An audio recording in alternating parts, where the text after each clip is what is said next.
la transmission, ce qui est un peu bizarre, même quand je le dis là, parce que, premièrement, moi j'ai l'impression de pas être si expérimenté que ça. Ça fait, avec le temps, ce genre de choses pour moi que ma curiosité de, je sais pas moi, aller photographier du vélo, aller photographier... j'ai vécu des choses dans ce sport. Avant même de moi-même le pratiquer. Bonjour, vous êtes sur le point d'écouter un nouvel épisode de l'Instant Outdoor, le podcast outdoor dans lequel on partage les meilleurs conseils et histoires des acteurs du sport outdoor. Mon objectif est de vous inspirer et vous inciter à bouger en conservant votre santé grâce aux conseils et retours d'expérience pour se lancer et progresser dans votre sport. Nutrition, préparation mentale, entraînement, apprentissage, parcours de vie, on abordera ici tous les sujets sans tabou et de façon naturelle. Je suis François Hinault, fondateur de Planet Trail Productions, speaker, créateur de contenu pour les sports outdoor et organisateur du Grand Raid du Finistère. Contactez-moi sur contact@planettrail.com, sur LinkedIn ou sur mon site planettrail.com. Bonne écoute.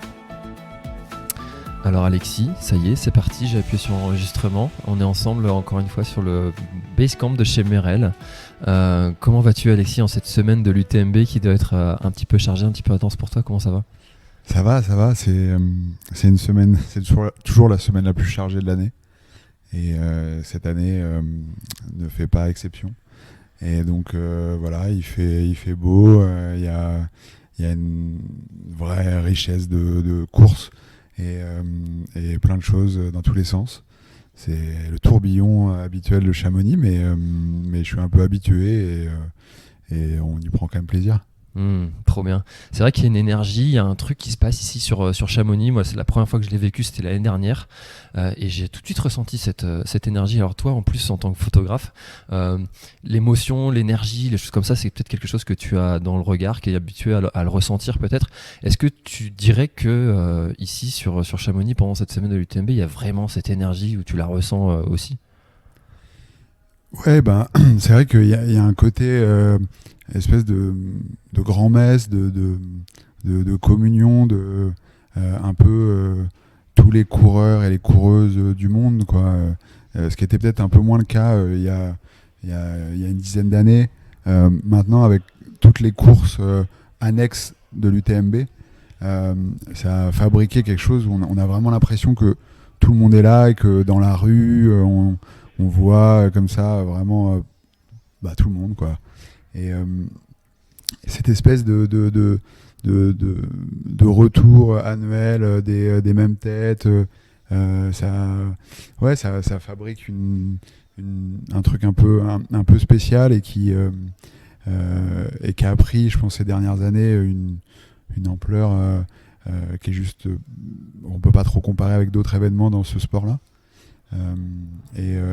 Ça fait le charme de cette semaine, et ça fait aussi je comprends aussi pas mal de coureuses élites qui prennent un peu de recul, qui vont dans les villages voisins chercher un peu de calme avant leur course.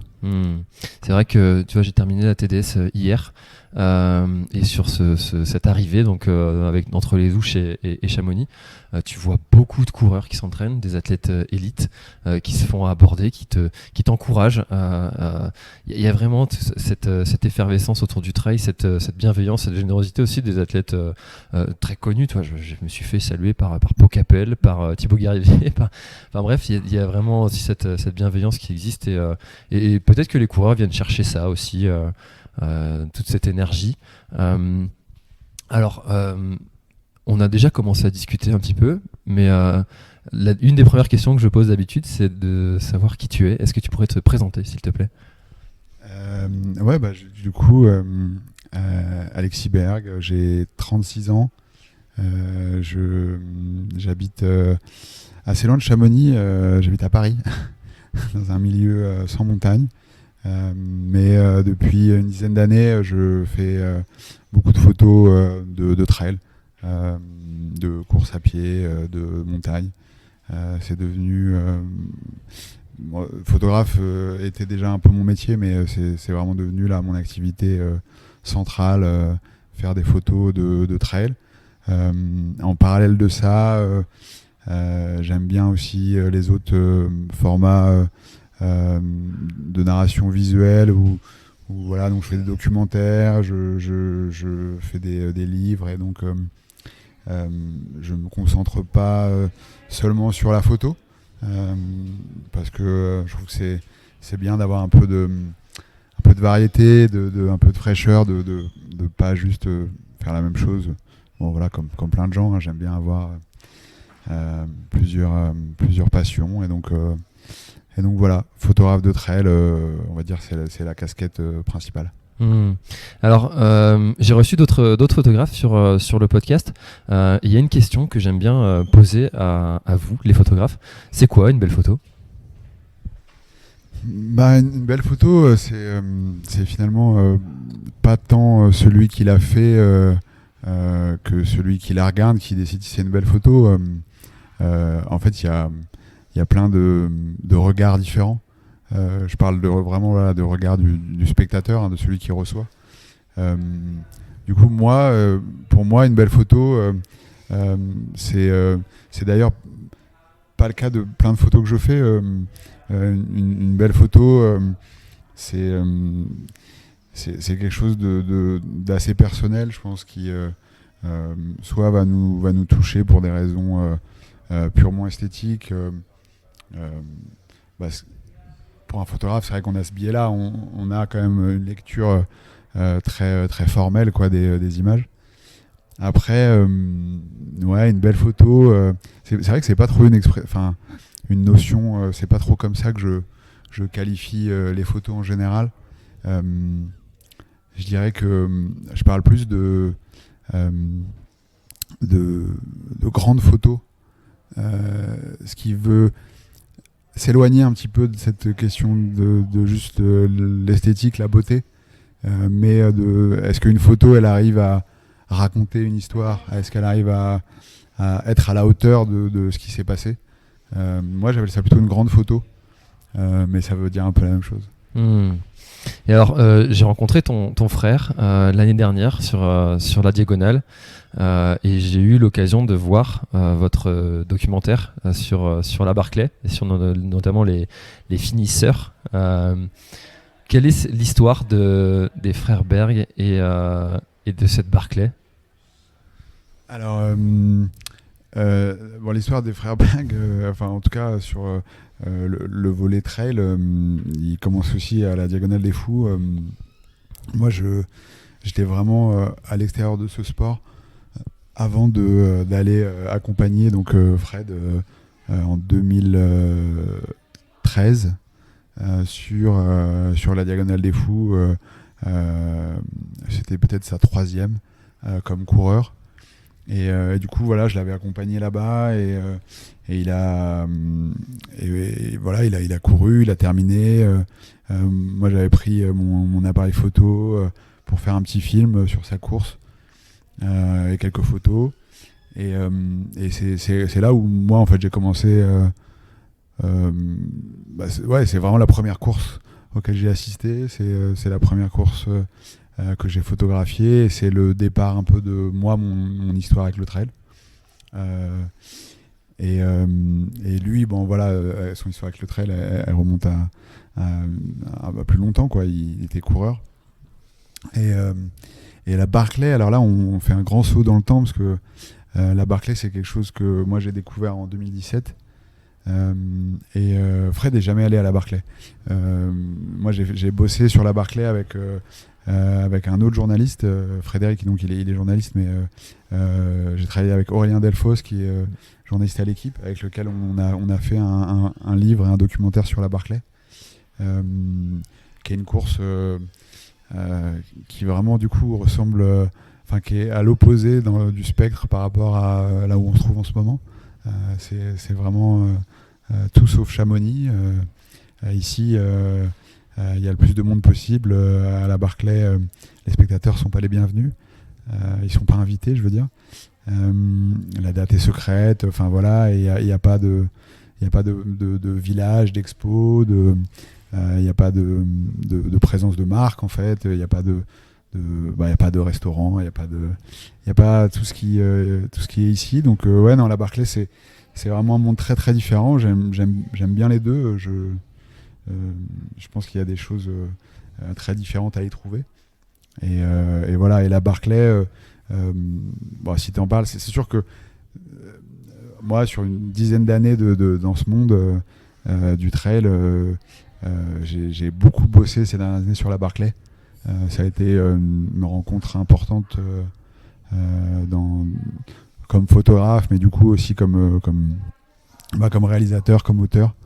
Et voilà. Ouais. Et alors justement, après avoir interviewé tous ces profils différents qui ont terminé cette fameuse Barclay, est-ce qu'il y a des enseignements, des choses que toi tu as pu en retirer de ces personnes-là, de ces profils-là, pour toi, ton métier ou ta vie? Je sais pas si c'est vraiment via eux. Ça a été des rencontres hyper fortes, des interviews passionnantes et des personnages impressionnants, fascinants, avec une capacité à capter l'attention et à raconter de manière à chaque fois très différente, mais de manière très intense, ce qu'avait été leur Barclay, mais ce qu'avait été un peu leur vie autour, etc. Donc c'était des rencontres très très fortes, mais au fond, je pense que c'est plus le projet dans l'ensemble, c'est-à-dire le projet en ensemble, c'était d'aller retrouver ces gens-là, d'organiser un voyage qui permettait de tous aller les voir, de vivre ce voyage, de vivre le quotidien ok, là on vient de traverser 2 états, demain matin on tape à la porte de ce gars-là, on va écouter son histoire, on n'a aucune idée de comment ça va se passer, de qui il est, on connaît même pas son visage. En fait, tout ça, c'est un ensemble, et c'est ce voyage-là, ce processus-là qui aussi après a abouti à un livre et un documentaire qui est voilà. Cet ensemble-là, il a été vraiment très important dans ces dernières années pour moi. C'est un projet vraiment un peu référence personnelle, quoi, que j'ai vécu donc avec Aurélien. On a fait ça, tout ça ensemble. Et donc voilà, j'ai pas trop. Je fonctionne pas trop à ok, j'ai rencontré cette personne, il a dit ça et ça a changé ma vie. C'est pas trop comme ça que je fonctionne, mais par contre de vivre tout ce truc là, je sais que c'est quelque chose de très fort et qui continue d'avoir une influence sur mon rapport à tout ce que je fais, à la photo, au projet de film, au projet de livre, etc. Ça a pris c'est une école, quoi, importante, cette Barclay. Alors justement, tu parles d'école. J'imagine que quand les photographes qui écoutent le podcast vont voir le nom Alexis Berg s'afficher sur le podcast, ils vont se dire mais moi je veux devenir Alexis plus tard.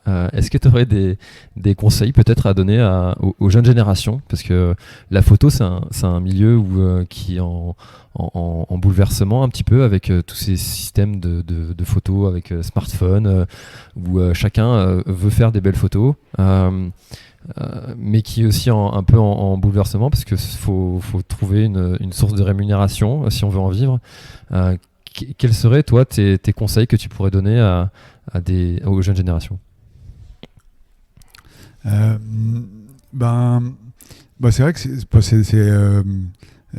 quelque chose qui m'intéresse, la transmission, ce qui est un peu bizarre même quand je le dis là, parce que premièrement, moi j'ai l'impression de pas être si expérimenté que ça. Ça fait je fais de la photo depuis une grosse dizaine d'années.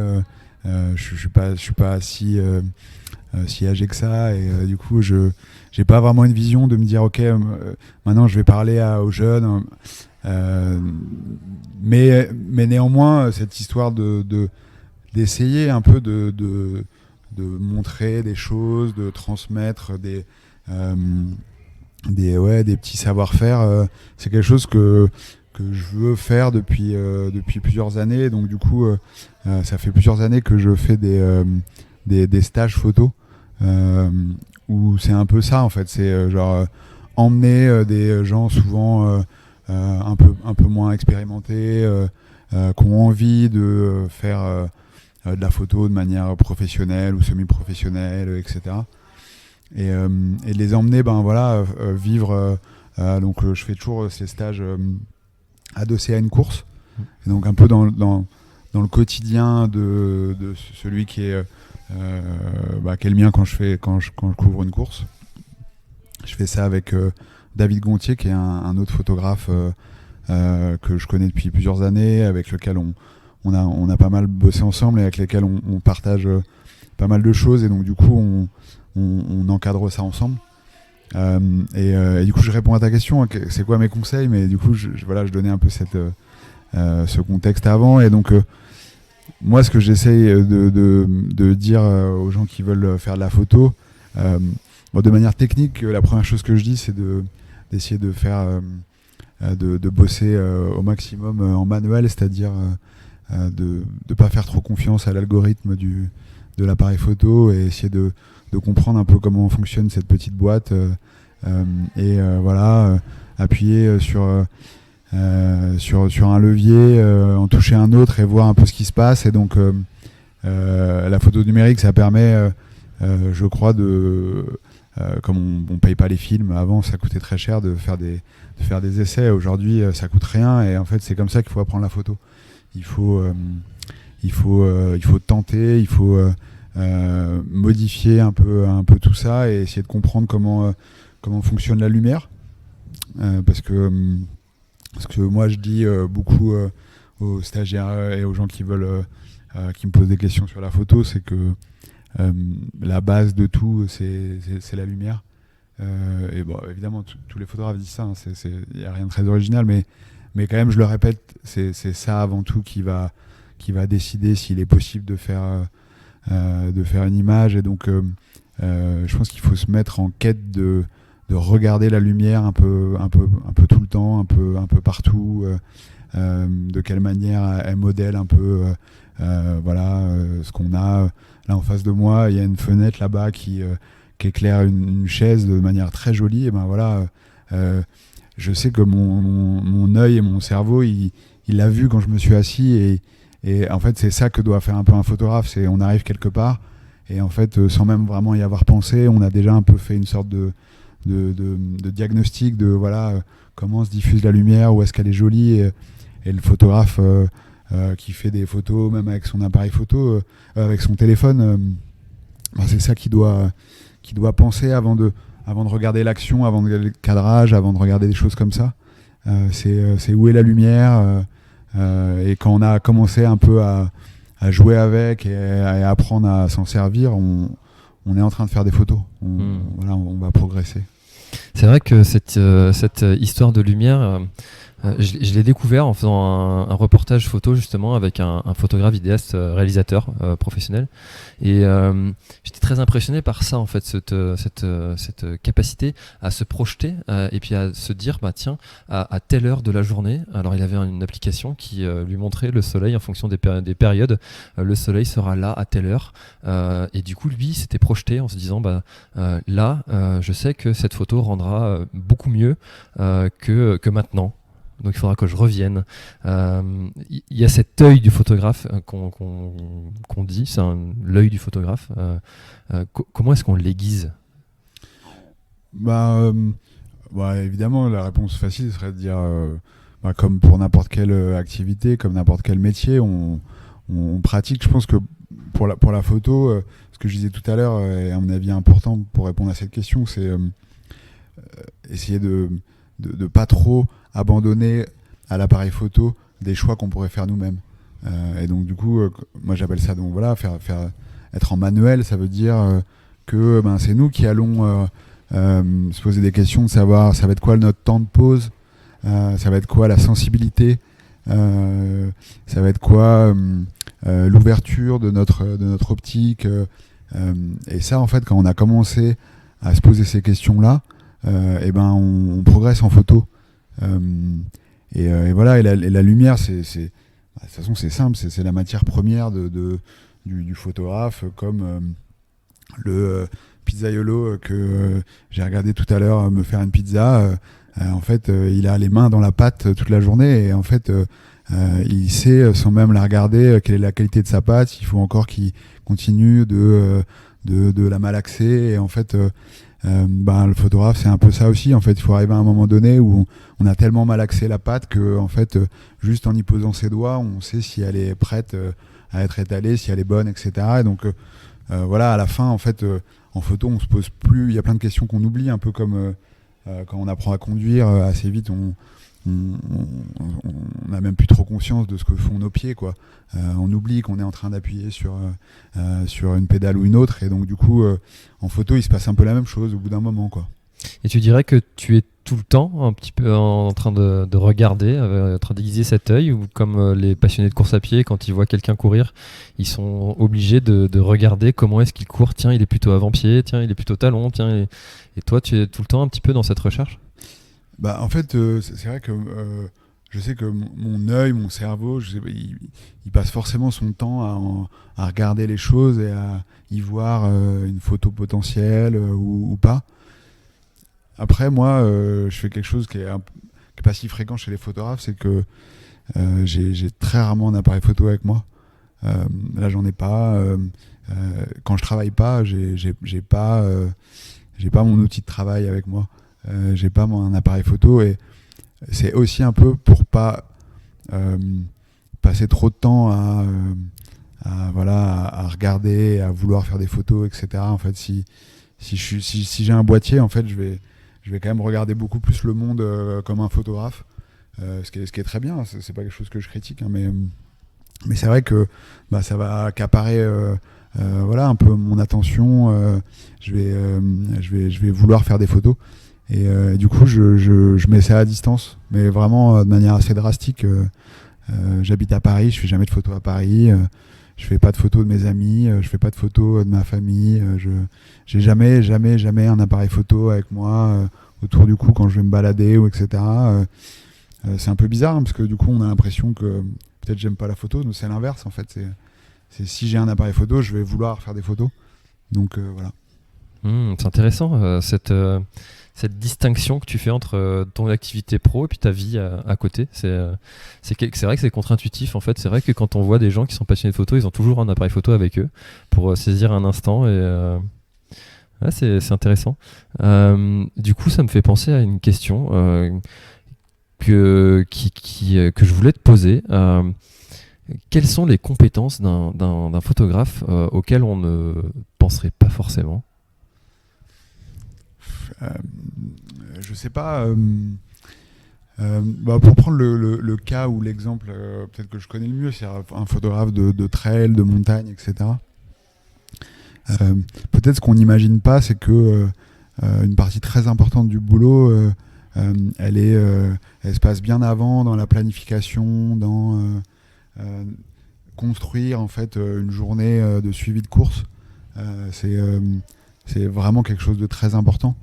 Et en fait, avec le temps, on devient extrêmement... on devient un peu un expert des cartes, des tables de passage, des calculs, de regarder sur des cartes en 3D, l'inclinaison, des reliefs, de doubler ça avec une autre application pour regarder où sera le soleil, et une application météo, et puis une autre pour regarder un peu le contraire.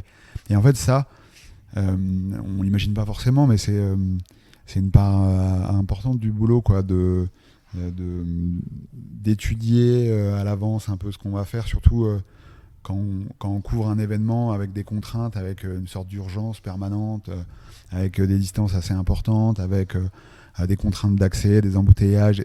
Enfin voilà, en fait, tout ça, c'est des trucs qu'on doit un peu mettre dans une sorte de grande marmite, et à la fin se faire un plan avec des plans A, des plans B, des options. Et donc c'est vrai que quand je fais les stages photo, c'est un des trucs que je dis aux photographes, c'est quelque chose qu'il faut savoir faire, qu'il faut apprendre, et il faut faire des erreurs pour comprendre à quel point ça va changer en fait beaucoup de choses, quoi.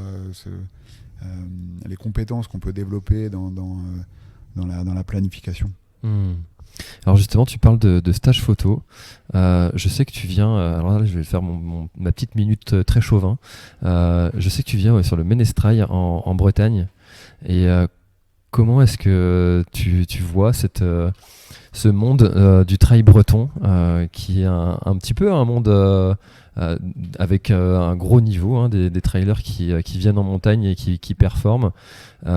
Et comment s'est passée cette rencontre entre Claude Salmon, l'organisateur du Ménestrail, et Alexis Berg?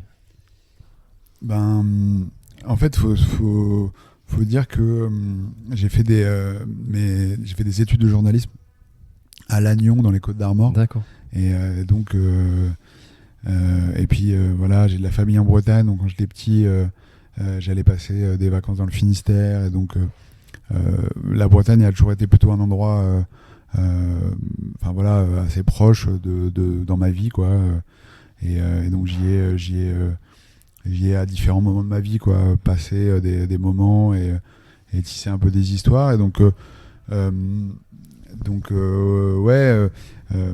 avec Claude Salmon, tu disais son nom, c'est une rencontre comme je les aime, comme il y en a dans ce sport et dans ce milieu de temps en temps, avec quelqu'un que j'aime beaucoup qui organise une course que j'aime beaucoup aussi, parce qu'elle est elle a une espèce d'ancrage comme ça, populaire, c'est un vrai carrefour un peu d'un lieu, d'une communauté bretonne du trail et tout, qui s'y retrouve. Et donc je me souviens plus exactement quel a été le point de départ de cette histoire-là, mais en tout cas le vrai moment un peu fondateur, c'est donc je suis venu, je pense en 2018, faire un stage photo, le premier, en fait mon tout premier stage photo, c'était au Ménestrel.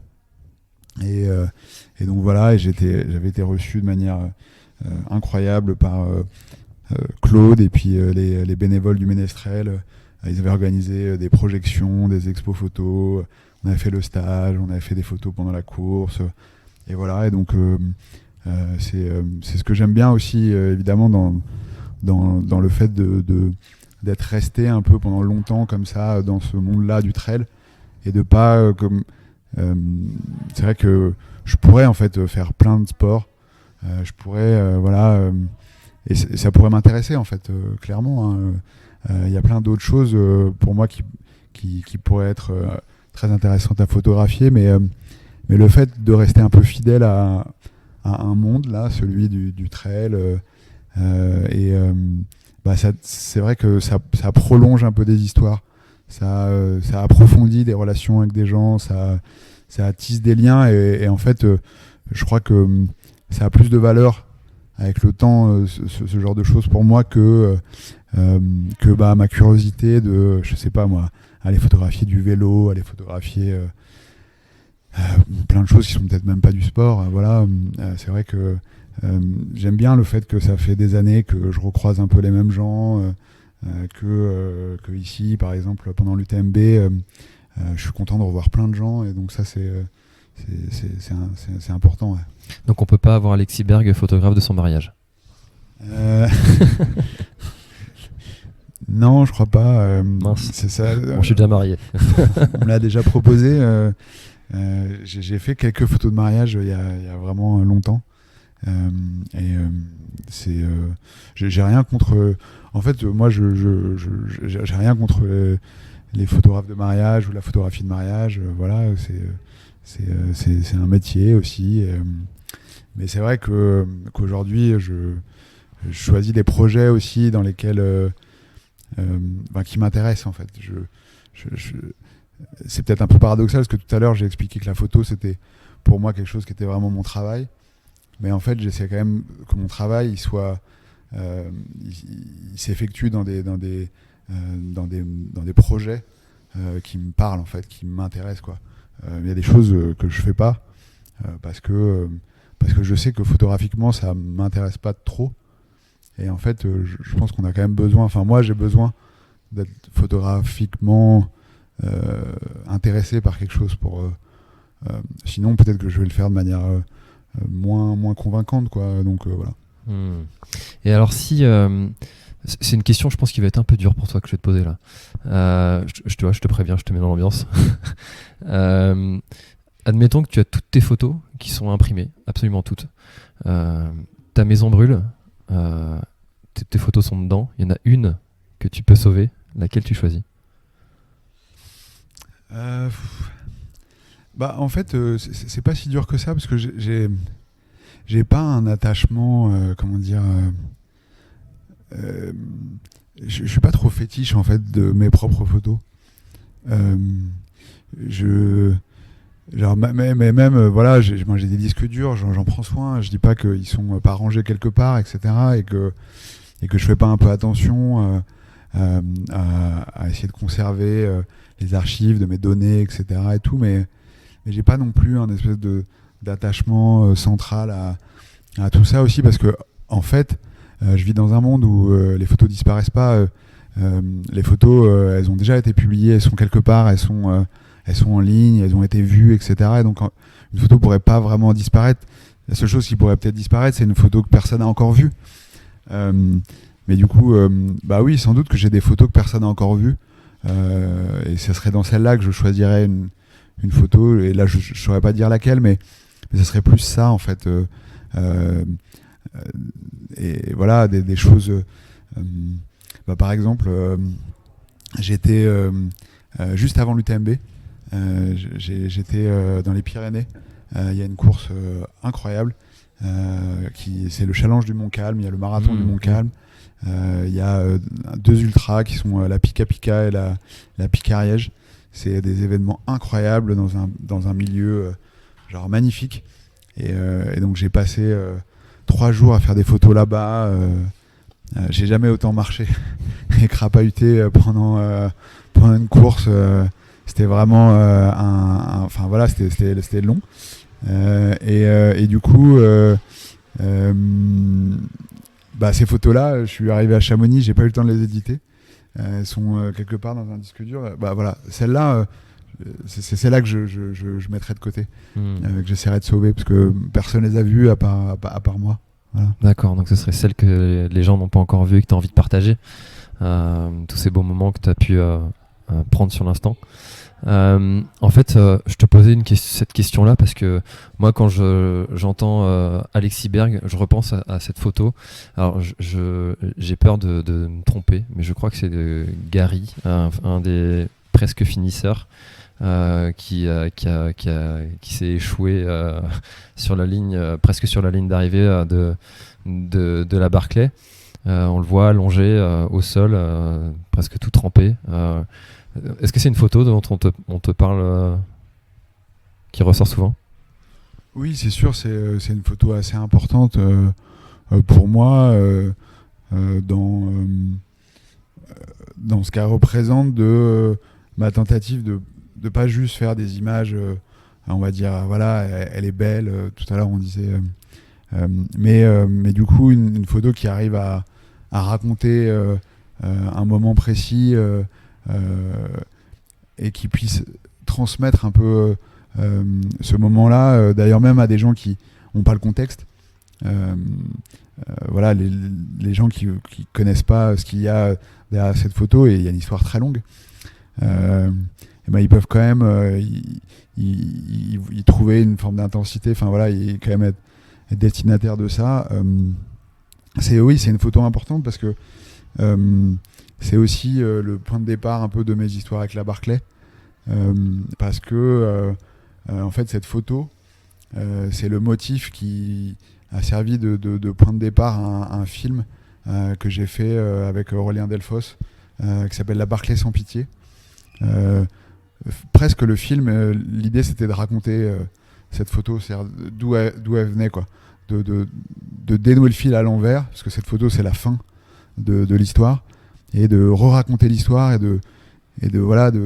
d'expliquer un peu tout ce qui avait pu se passer et cette espèce de dramatique issue, voilà, il y a un homme au sol, il est pas mort, mais voilà, c'est dramatique pour lui, c'est une tragédie pour à l'échelle de son aventure qu'il avait vécue sur cette Barclay-là. Et du coup, oui, c'est sûr que c'est une photo importante qui est sans doute le point de départ de pas mal de choses pour moi. En tout cas, tout ce que j'ai fait sur la Barclay après vient d'ailleurs pas seulement de cette photo, sans doute de l'admire qui a précédé cette photo et qui était ce moment où j'ai découvert juste une demi-heure avant un finisseur. Et puis pendant une demi-heure, attente et l'attente et cette définition du finisseur, ouais, c'est quelque chose de très important pour tout ce qui a suivi, en tout cas dans mon travail sur la Barclay. Ouais. C'est vrai que peut-être une des compétences, tout à l'heure je te demandais quelles sont les compétences qu'un photographe doit avoir. La patience aussi, parce que quand tu es posté à un endroit, peut-être en pleine nuit, avec la fatigue, tu as réussi à développer cette patience, ou tu penses que tu l'avais déjà avant, ce trait de caractère? Je sais pas trop. En fait, il y a quelque chose d'un peu magique quand je fais des photos et que j'ai un appareil photo. C'est que le temps passe assez vite. Quand je suis sur une course, je me rends pas compte. En fait, je réalise juste, ça faisait 6 heures que j'étais en montagne en train de faire des images et j'ai pas vu le temps passer. Et je suis très très rarement dans une position où voilà, je trouve que je m'ennuie. Et d'ailleurs, c'est sans doute pour ça que je continue à faire ça. Hein, c'est parce que ça m'ennuie pas du tout d'être là à attendre que quelqu'un arrive. La seule chose qui peut, l'émotion un peu négative qui pourrait arriver, c'est parfois je suis un peu frustré quand aucun coureur ou coureuse n'arrive sur le sentier, que la lumière est incroyable et que les conditions sont magnifiques et que ce qui arrive très souvent en fait quand tout est réuni sauf la personne qu'on attend. Mais la patience, non, c'est pas forcément une de mes principales qualités. D'accord.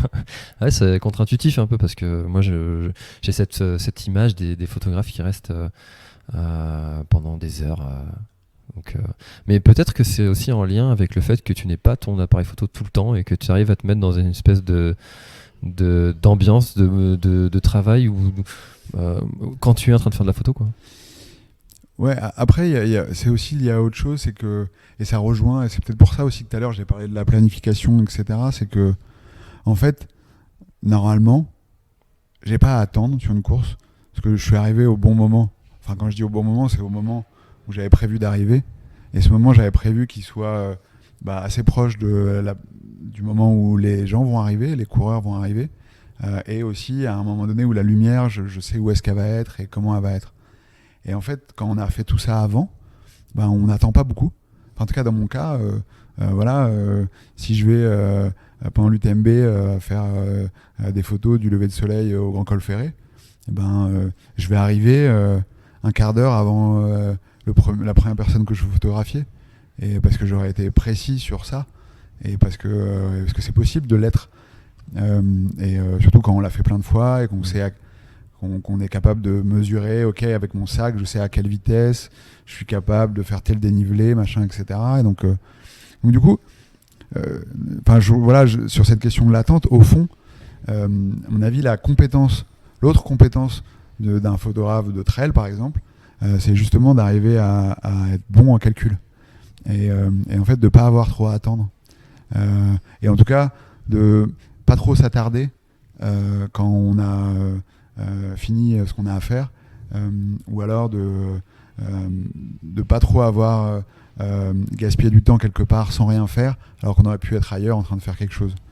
Et donc du coup je fais un plan où si je vois que si je vais pas laisser 2 heures d'attente, je vais essayer de faire des choses pendant ce temps-là quelque part, et puis voilà. Donc ouais, c'est pas que je suis pas patient, mais c'est que j'ai pas le temps en fait de l'être. Mais en fait, c'est tous ces sujets de de la préparation et de tout ce qui se passe en amont de la photo et de tout ce qui concerne l'art de manière générale.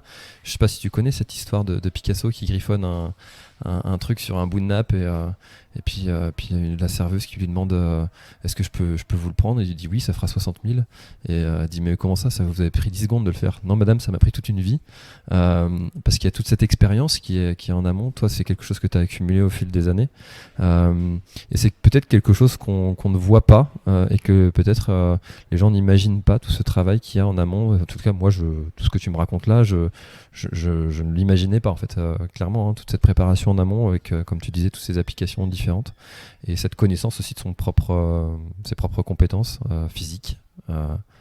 Et c'est bien d'en parler, je trouve, parce que ça amène aussi un autre regard sur ce métier de photographe.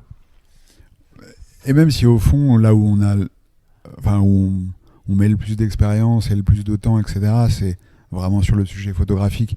On va dire que il y a des compétences secondaires qui sont liées donc à la montagne, à s'y déplacer, à connaître le sport qu'on est en train de photographier, comment il fonctionne, etc. Et donc ça, c'est des compétences. En vrai, les compétences les plus importantes, c'est celles qui sont directement liées à la photo, qui sont directement liées à l'image, etc. Et ça, c'est vrai que ça, c'est quelque chose qui s'arrête jamais. On progresse toujours et on est toujours en train de nourrir notre œil. Moi, c'est comme ça que quand on parle de l'œil du photographe, ça serait en effet complètement illusoire de prendre ça comme une sorte de talent un peu inné. En fait, évidemment que là-dedans, il y a des gens qui, genre peut-être instinctivement, ont la capacité, à voir, en fait, à traduire ce qu'ils ont déjà vu dans après ce qu'ils vont faire avec l'outil appareil photo, mais n'empêche que c'est beaucoup de regarder les photos, regarder l'image, regarder des films, regarder la construction esthétique du cadre, et ça c'est sûr que dans chaque photo qu'on fait et dans tous les choix qu'on accumule qui conduisent à une photo, il y a des années, en fait. Il y a toutes les images qu'on a vues toute notre vie, en fait, qui viennent toujours s'additionner quelque part dans notre cerveau, et c'est ça qui forge notre regard. Alors Alexis, je sais que tu as un planning très chargé durant cette semaine de l'UTMB. On a encore quelques minutes. J'aimerais bien qu'on parle si on n'a pas encore parlé du tout de l'Alexis trailer. Tu photographies des trailers, mais toi-même, comment tu vis ce sport? Je le vis et depuis longtemps comme un témoin. J'ai assisté quand même à beaucoup de courses.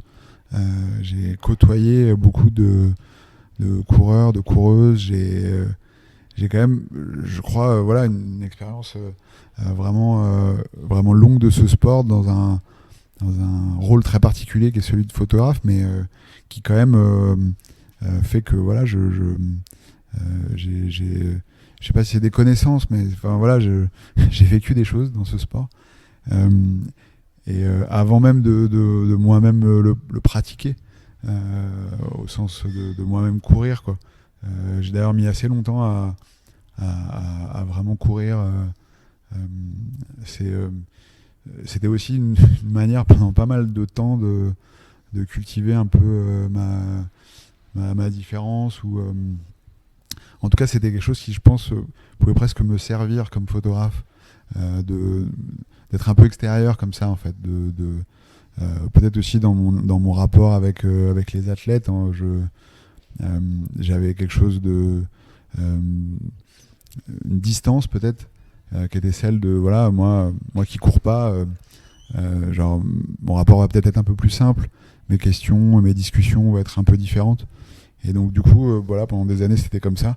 Ces dernières années j'ai un peu plus traversé la frontière, et je cours plus souvent. Je cours quand je suis en montagne, j'aime bien, et puis ça fait aussi partie de l'envie naturelle de vouloir évoluer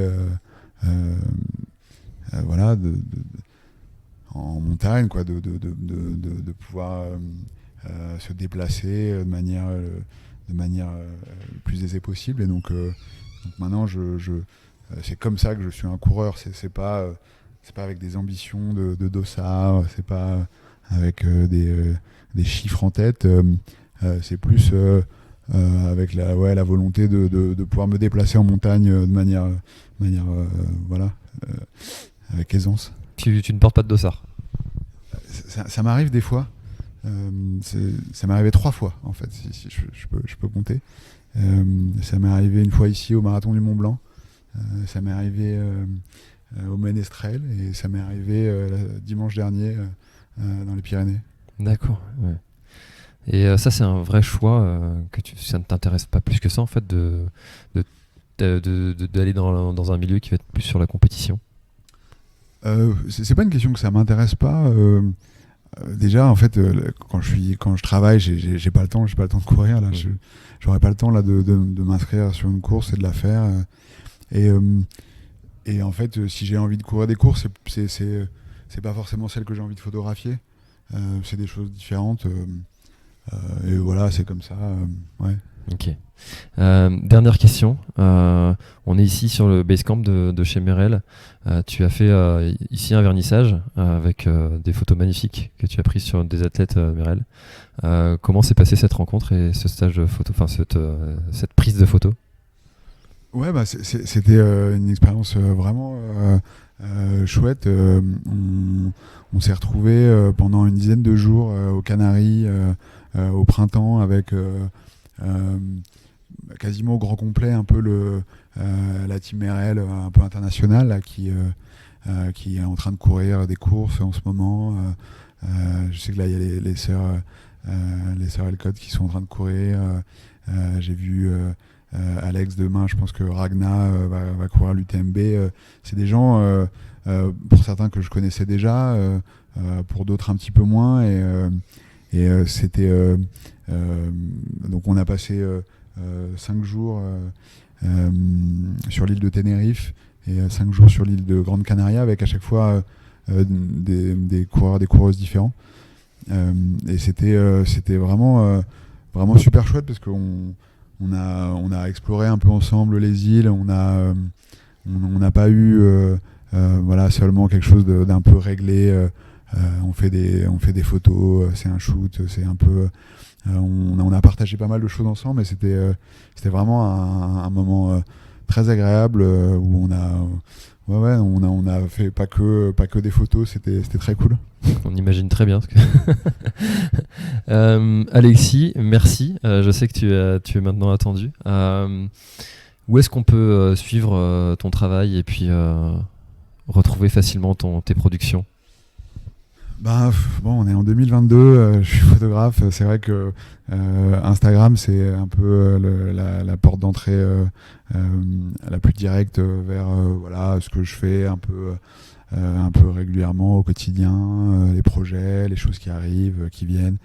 Et donc voilà, je pense que c'est la meilleure réponse que je puisse donner sur Instagram en tapant mon nom. Voilà, vous devriez trouver. Trop bien. Eh ben écoute, merci pour ce moment et puis cette découverte de ton métier, ce partage de cette vision que tu as du métier de photographe. C'était très chouette. J'en ai reçu d'autres, des photographes sur le podcast. C'est toujours passionnant d'avoir votre histoire, parce que c'est une histoire qui est souvent dans l'ombre.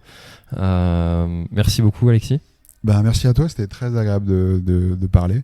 Et puis bravo d'avoir fini la TDS avant qu'on puisse se parler. Merci bien. Il fallait faire le tour et voilà, merci. J'en ai encore un peu de séquelles, mais ça va aller. Merci, c'est gentil. Salut. Allez, à bientôt. Merci. Merci d'avoir écouté cet épisode de l'Instant Outdoor. J'espère qu'il vous a plu. Si c'est le cas, et même si ce n'est pas le cas, abonnez-vous pour ne rater aucun épisode. Parlez-en autour de vous et laissez-moi un commentaire sympathique sur Apple Podcast, c'est ce qui m'aide le plus à remonter dans les classements. N'hésitez pas non plus à le partager à chacun de vos contacts dans le sport. Chaque nouvel auditeur intéressé est une victoire. Si vous avez besoin d'un speaker pour votre événement, d'un contenu pour votre marque, d'infos sur le Grand Raid du Finistère, n'hésitez pas à me contacter à l'adresse contact@planettry.com. À bientôt.